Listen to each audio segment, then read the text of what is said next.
Hello friends. जैसा कि हम लोग अपने सिलेबस के अकॉर्डिंग नॉन कोऑर्डिनेट्स को पढ़ रहे हैं।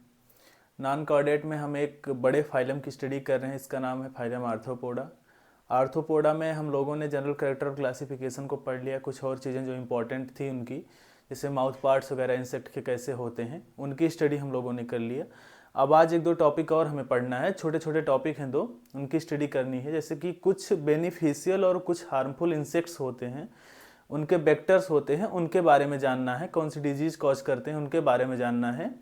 और इनमें मेटामॉर्फोसिस कैसे होता है, इंसेक्ट्स में मेटामॉर्फोसिस कैसे होता है, ये चीज़ें हमें जाननी है। क्योंकि यहाँ से भी एग्जाम में क्वेश्चन पूछे जाते हैं, एक क्वेश्चन उठा लिया जाता है यहाँ से, लगभग पूछा जाता है। और भी कई एग्जाम के पॉइंट ऑफ व्यू से बहुत ही इंपॉर्टेंट है। एकेडमिक लाइफ के एग्जाम में तो मेटामॉर्फोसिस से लेकर शॉर्ट नोट आपके एग्जाम में पूछे जाते हैं। तो आज हम लोग देखेंगे कुछ हार्मफुल और बेनिफिशियल इंसेक्ट्स को और इंसेक्ट की मेटामॉर्फोसिस को। तो स्टार्ट करते हैं। सबसे पहले हार्मफुल वे इंसेक्ट होते हैं जो किसी न किसी डिजीज को कॉज करके हमें हार्म करते हैं, हमारी बॉडी के इम्यून सिस्टम को डिस्टर्ब करते हैं, वही इंसेक्ट हमारे लिए हार्मफुल होते हैं। तो जैसा कि मैंने इधर डिजीज लिखी हुई है और इधर वेक्टर्स लिखे हुए हैं, किस वेक्टर के थ्रू होता है। तो सबसे पहले हम लोग देखते हैं मलेरिया। मलेरिया जो होता है आपका, मलेरिया जो कि एक प्रचलित नाम है, सब लोग जानते हैं, ज़्यादातर होता है मच्छर के काटने से होता है। तो इसमें जो वेक्टर होता है क्या होता है, फीमेल एनोफिलीज होती है, मेल नहीं होता है। आप मस्कीटो के केस में आप देखेंगे तो फीमेल ही डिजीज को कॉज करती है, मेल नहीं होता है। तो यहाँ पर क्या हुआ, फीमेल एनोफिलीज हुआ। उसके बाद हमारा आता है एलो फीवर। एलो फीवर भी हमारा फीमेल एडिज एजिप्टी से होता है। फिर डेंगू आता है, डेंगू भी हमारा फीमेल एडिज से ही होता है, यही रिस्पॉन्सिबल होता है डेंगू कॉज करने के लिए। जो एडिज फीमेल एडिज होती हैं वही रिस्पॉन्सिबल होती हैं। बहुत ही डेंजरस फीवर होता है डेंगू, जान लीजिए डेडली होता है। इसमें इंसान की मृत्यु भी हो जाती है, क्योंकि डेंगू होने पे सबसे ज़्यादा दिक्कत ये होती है कि प्लेटलेट्स बहुत तेज़ी के साथ नीचे गिरना शुरू हो जाता है। तो प्लेटलेट्स गिरना शुरू हो जाता है तो ऑब्वियस सी बात है, प्लेटलेट्स अगर चढ़ेगा नहीं तो इंसान की मृत्यु हो ही जाएगी। तो एडिस जान लीजिए कितना खतरनाक है। और इस समय जो समय चल रहा है, इस समय तो डेंगू चारों तरफ फैला हुआ है। डेंगू बहुत ही खतरनाक होता है, एडिस के थ्रू होता है। उसके बाद हम लोग देखते हैं अफ्रीकन स्लीपिंग सिकनेस, जिसका जो वेक्टर होता है वो ग्लोसिना पाल्पेलिस, जिसका साइंटिफिक नेम होता है सीसी फ्लाई, जिसे हम लोग बोलते हैं ग्लोसिना पाल्पेलिस। इसके थ्रू अफ्रीकन स्लीपिंग सिकनेस होता है। उसके बाद होता है आपका काला जार, जो कि किससे होता है, फेलेबोटोमस होता है, जिसका साइंटिफिक नेम सैंड फ्लाई जो होती है, इसका साइंटिफिक नेम होता है फेलेबोटोमस, जिससे क्या होता है, काला जार होता है। उसके बाद बबोनिक प्लेग हो गया, जो कि जिनोप्सिला से होता है। टाइफस फीवर हो गया आपका, जो पेडिकुलस या फिर साइमैक्स से होता है।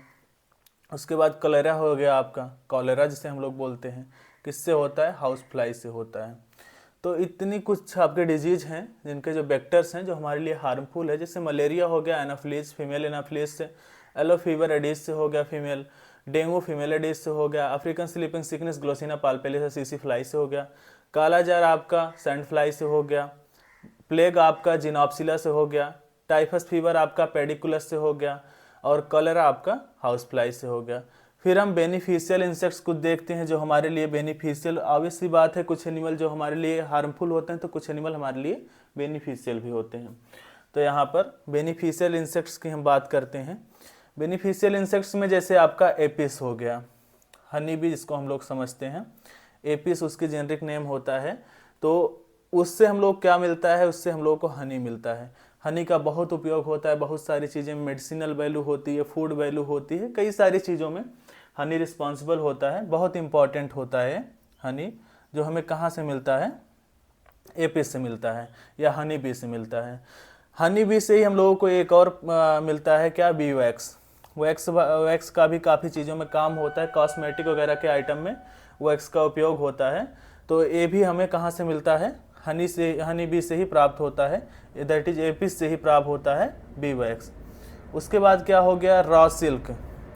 सिल्क जो होता है ये भी हमें एक एनिमल से ही प्राप्त होता है, इसका नाम है बॉम्बिक्स मोरी।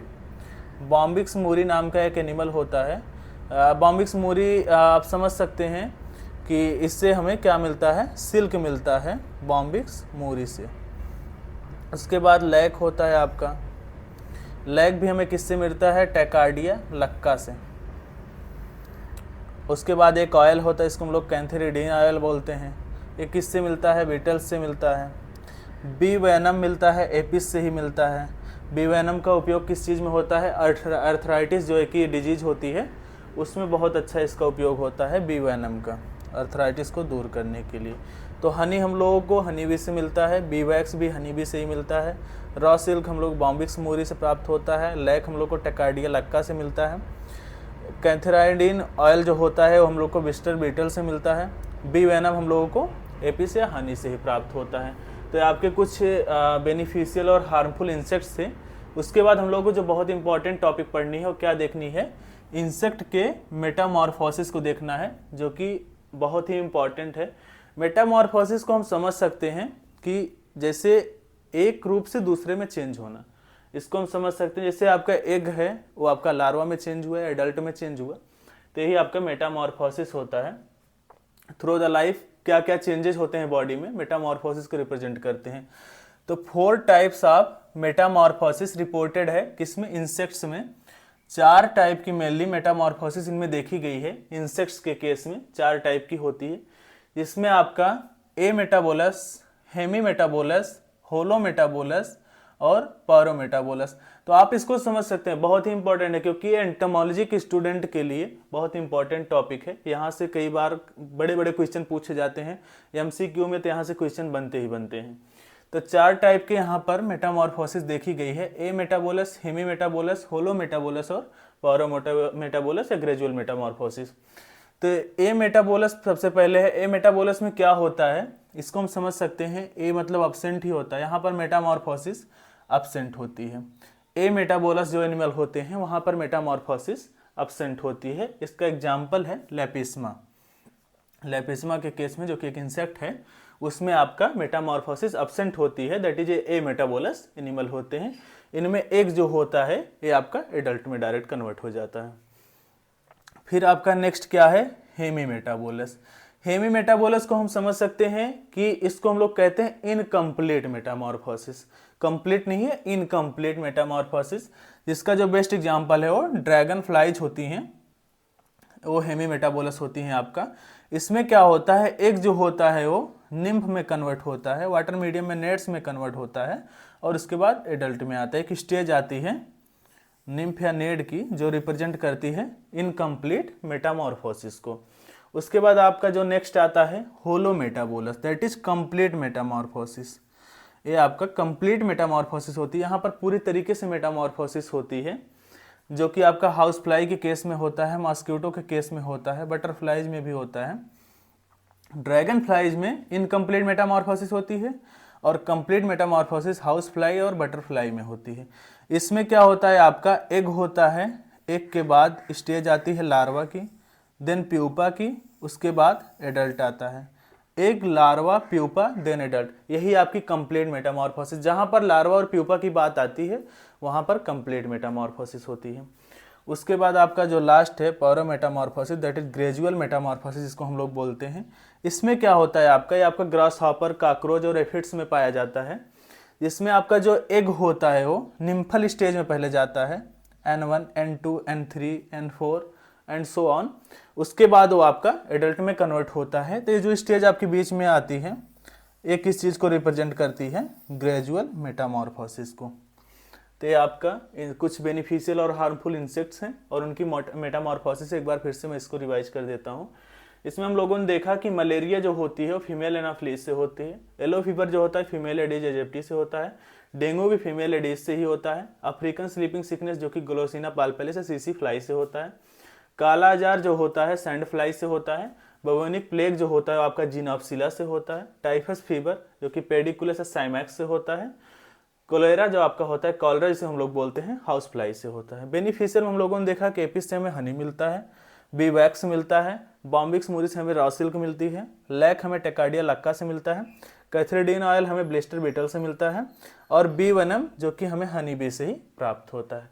फिर मेटामॉर्फोसिस में हम लोगों ने देखा 4 टाइप की मेटामॉर्फोसिस इंसेक्ट में रिपोर्ट की गई है, जिसमें आपका ए मेटाबोलस, हेमी मेटाबोलस, होलो मेटाबोलस और पायरोमेटाबोलस 4 तरीके के होते हैं। ए मेटाबोलस में हम लोगों ने देखा कि मेटामॉर्फोसिस पूरी तरीके से एब्सेंट होती है, जो कि आपका लेपिस्मा में पाया जाता है, जहां पर एक एडल्ट में कन्वर्ट हो जाता है।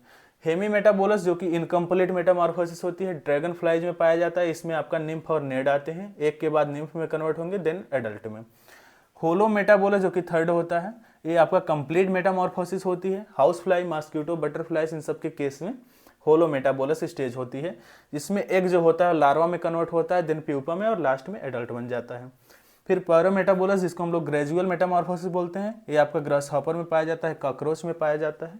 इसमें कुछ निम्फल स्टेज आती हैं, एक के बाद निम्फ में कन्वर्ट होते हैं, देन वो एडल्ट में कन्वर्ट होते हैं। तो आई होप आप लोगों को ये छोटा सा टॉपिक समझ में आया होगा। Thank you.